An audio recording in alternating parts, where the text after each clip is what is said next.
Europa entre los siglos XV y XVII. La formación del mundo moderno.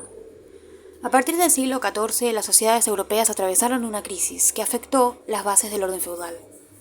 La crisis comenzó como consecuencia del agotamiento de las tierras y la imposibilidad técnica de resolver el problema. La escasez y la falta de alimentos fueron cada vez más frecuentes. Las hambrunas y las malas condiciones de higiene hicieron que se generalizaran las epidemias. En 1348, con la llamada peste negra, murieron millones de europeos. La rivalidad de los señores desató innumerables guerras que redundó también en una disminución de la población, especialmente de los siervos. La población campesina disminuyó y a los señores les fue cada vez más complicado obtener los tributos de la tierra que los siervos le entregaban. Los siervos eran continuamente presionados por los señores, pero esta presión no consiguió retenerlos.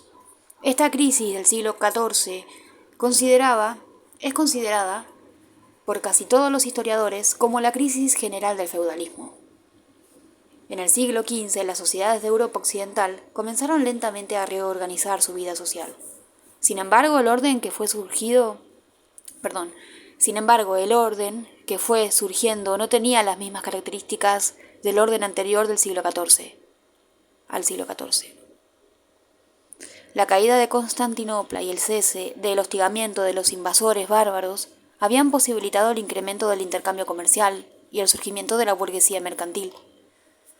Las revueltas de los campesinos, disconformes con su sistema de vida, los intereses de los reyes de recuperar la autoridad que habían delegado en los señores feudales, la necesidad de estos últimos de recurrir al rey para contar con una fuerza central organizada para poder controlar a los campesinos que se negaban a trabajar las tierras y las nuevas ideas, expresión de la nueva realidad social, marcaron el inicio de un proceso de transformación económica y social. Los señores feudales se convirtieron en dueños de las tierras y siguieron recibiendo los tributos campesinos. Los burgueses comenzaron a tener cada vez mayor riquezas, como resultado de la expansión comercial ultramarina y del desarrollo de las manufacturas. En las diferentes sociedades europeas se manifestaron conflictos de magnitud entre grupos sociales con intereses contrapuestos. La expansión comercial, que desde el siglo XI se venía manifestando, comenzó a tener más impulso, porque estuvo acompañado de un proyecto de expansión territorial. La expansión europea de los siglos XV y XVI puso en contactos a todos los continentes. Si bien cada estado europeo controló determinadas zonas y las rutas que posibilitaban acceder a ellas, se formó una economía de orden mundial. La fuerza que impulsó la expansión fue la búsqueda de nuevas rutas comerciales de los comerciantes apoyados por las monarquías.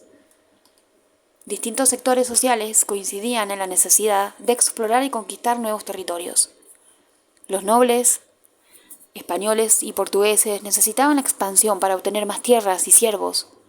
Los comerciantes de ciudades como Génova, Lisboa o Ámsterdam necesitaban nuevos mercados y las monarquías necesitaban metales preciosos para mantener los enormes gastos de las cortes, los palacios, los ejércitos y los cada vez más numerosos funcionarios. Así, cada reino intentó tomar la delantera y aprovechar la expansión comercial de las nuevas rutas. Las nuevas necesidades, sed de oro, ampliación de mercados, etc., muestra el resquebrajamiento del ideario medieval y fue desde sus orígenes incompatible con el feudalismo, cuya base estaba en la agricultura y sus conquistas tenían que ver con la necesidad de adquisición de tierras, no de oro, ya que, como vimos antes, era otro el fundamento del poder. Transformaciones económicas en el siglo XV. La reorganización de la producción agrícola fue una de las transformaciones más importantes ocurridas en este siglo. Se pusieron nuevamente en producción tierras abandonadas durante la crisis y se roturaron otras. Pero la actividad agraria, que hasta entonces era privilegio de los señores y nobles, comenzó a interesar a la burguesía, que invirtió en la compra de tierras porque vio en la misma una fuente importante de negocio. El aumento de población que se produjo en este siglo por la integración de habitantes de otras regiones vía la conquista y o el proceso de urbanización europeo determinó un incremento en la demanda de alimentos, pero también de productos manufacturados, paños, leña y bienes de uso doméstico. Los terratenientes iniciaron el proceso de cercamiento de tierras, dedicando parte de las mismas al pastoreo de ovejas. Esto profundizó la huida de los campesinos a las ciudades y la ruptura de las relaciones precapitalistas que aseguraban el autoconsumo. Este proceso dio lugar a la formación de un mercado interno y de una mano de obra libre, liberada de los lazos que la ataban a la comunidad, pero obligada a venderse como fuerza de trabajo. Al mismo tiempo se inicia el proceso manufacturero, ya que se requería una escala de producción mayor que la que realizaban los artesanos. Por esta razón, numerosos comerciantes contrataban artesanos y campesinos de las zonas rurales para fabricar paños en el invierno. Estos cambios se desarrollaron fundamentalmente en dos zonas: Flandes, actualmente Bélgica y Holanda, y en el norte de Italia. Luego, en el siglo XVII, será Inglaterra quien tome la delantera, por la enorme concentración del comercio y la industria en ese país, que culminará con la Revolución Industrial. El crecimiento de la manufactura y el desarrollo tecnológico está directamente relacionado con la expansión ultramarina, que impulsó la creación de un comercio de alcance mundial. Mientras el comercio se desarrollaba al interior de los feudos, no se requería de un desarrollo tecnológico. Pero cuando éste alcanza carácter mundial, impulsa el crecimiento de las fuerzas productivas. Al respecto, Sietlin, siguiendo a Marx, señala: un número mayor de operarios que trabajan juntos, al mismo tiempo y en el mismo lugar para producir el mismo tipo de mercancía, bajo las órdenes de un capitalista, constituye histórica y lógicamente el punto de partida de la producción capitalista. Más adelante, y refiriéndose al papel de la manufactura como fuerza productiva nueva, agrega: así, en estas primeras etapas, la producción solo se distingue de la producción artesanal, de las corporaciones por el mayor número de obreros, que emplea en forma simultánea uno y el mismo capitalista. Aquí se hace hincapié en la fuerza socialmente productiva que surge al agrupar muchos hombres para que trabajen uno al lado de otro y cooperen entre sí. El capitalista paga a cada obrero su fuerza de trabajo individual y percibe más de lo que ha ganado, que de lo que ha pagado. Obtiene entonces su ganancia en forma directa de la cooperación, de la nueva fuerza socialmente productiva. El capitalista no podía ganar tanta plusvalía empleando 12 hombres aislados, cada uno de los cuales trabajara 12 horas, como empleando 12 hombres que trabajaran juntos y cooperen durante 12 horas. Además, sin que nadie lo percibiera, el incremento de la escala de producción, junto con el estrechamiento de la lisa, entre comillas, es decir, la reunión de muchos obreros bajo el mismo techo, creó los requisitos para el posterior desarrollo de las fuerzas productivas. Algo imposible de lograr cuando los obreros y los medios de producción están aislados y dispersos, como sucede en el sistema de pequeñas industrias domésticas. Por ejemplo, para Marx esta forma de cooperación caracterizó a la primera fase del capitalismo y fue una importante fuerza productiva nueva. La existencia de grandes reservas de capital se convirtió en requisito para la cooperación de muchos obreros. Estos solo podían cooperar si eran empleados simultáneamente por el mismo capitalista. Si bien la producción de manufacturas seguía siendo artesanal, el control de la producción había pasado completamente a manos de los comerciantes, quienes proporcionaban la materia prima, tomaban el producto terminado para venderlo después y pagaban una remuneración al trabajo. En este período coexistían en Europa dos sistemas, el feudal y el capitalismo mercantil. El núcleo dinámico de este último era el comercio entre ciudades diferentes, controlado por las por las corporaciones gremiales. Pero el comercio fuera de las ciudades se realizaba en condiciones de libertad de mercado. A partir del siglo XIV con los estados nacionales, aparecen los primeros intentos de reglamentar esta actividad protegiendo a los comerciantes de la competencia externa. La expansión de ultramar, la explotación de las minas de plata y oro de América y el saqueo de los tesoros de los incas y aztecas produjo una afluencia de metálico que monetizó la economía. Asimismo, esto produjo una estampida de precios, conocido como la Revolución de los Precios.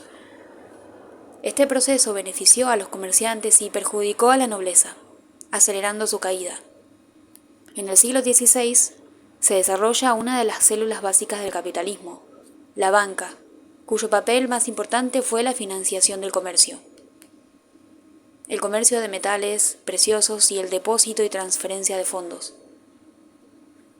El Estado absolutista a partir del siglo XV y en el siglo XVIII, la Revolución Industrial y la Revolución Francesa sentarán las bases del dominio económico y político de la burguesía. Entonces, el Estado absolutista, la Revolución Industrial y la Revolución Francesa sentarán las bases del dominio económico y político de la burguesía.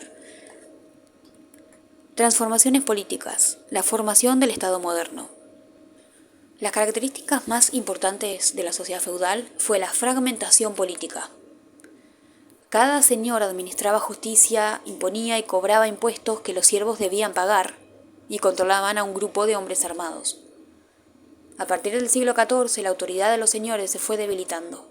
Los ejércitos privados de los señores resultaron cada vez más insuficientes para asegurar el trabajo y el orden en las tierras por la desaparición gradual de la servidumbre, producto de movilizaciones campesinas, y de la huida de los siervos a las ciudades. El poder de clase de los señores feudales quedó minado ante la gradual desaparición de la servidumbre y el crecimiento de la burguesía.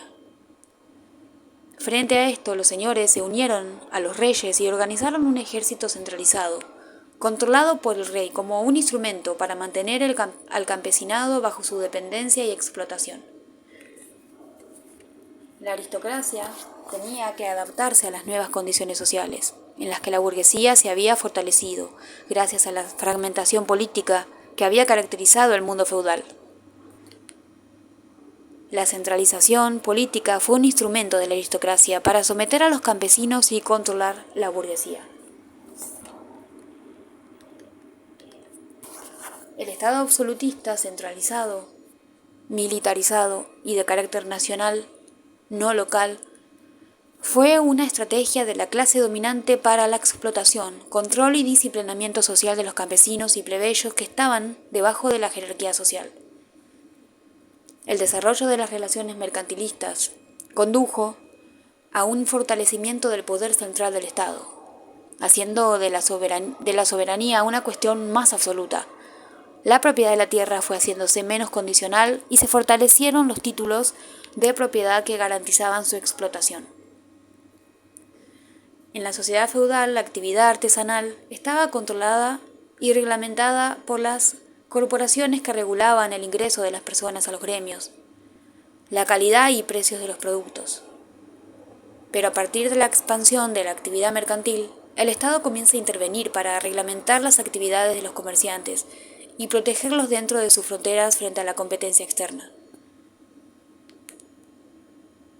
A partir del siglo XVI, todas las monarquías europeas desarrollaron diferentes formas de intervencionismo económico, mercantilismo, preocupados por la balanza comercial y los movimientos monetarios de metal precioso. La intervención económica del Estado absolutista fue garante del posterior desarrollo capitalista de los países centrales. El Estado absolutista está basado en una idea político-religiosa, cuya idea central es el derecho divino de la monarquía. El principal exponente es el rey Luis XIV de Francia, conocido como el Rey Sol, quien decía: "El Estado soy yo".